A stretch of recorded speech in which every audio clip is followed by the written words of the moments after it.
భర్త కాళ్ళకి భార్య ఏ ఏ సమయాల్లో నమస్కారం చేస్తుంది? పండగలప్పుడు, ఉదాహరణకి వరలక్ష్మి వ్రతం, నోములు వ్రతాలు చేసుకుంటున్నప్పుడు, లేదా కొత్త చీర కట్టుకున్నప్పుడు కదా. అయితే భర్త భార్యని ఏమని ఆశీర్వదిస్తాడు? దీర్ఘ సుమంగళి భవ అని ఆశీర్వదిస్తాడు కదా. దీర్ఘ సుమంగళిగా ఉండటం అంటే భర్త దీర్ఘాయుష్యుతో ఉండాలని ఆశించే స్త్రీకి ఇచ్చే ఆశీర్వచనమేగా.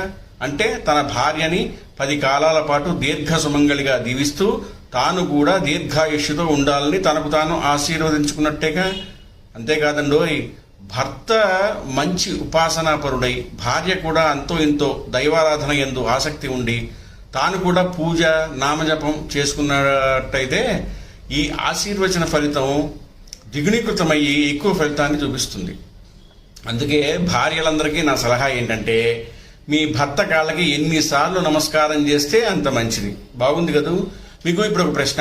సాష్టాంగం చేసేటప్పుడు స్త్రీకి పురుషుడికి భేదం ఏమని శాస్త్రం చెప్పింది? మీరు ఏమనుకుంటున్నారో కమెంట్ బాక్స్లో పెట్టండి. హలో బదులు జై శ్రీరామ్ అనండి. మా ఛానల్ సబ్స్క్రైబ్ చేయడం మర్చిపోకండి.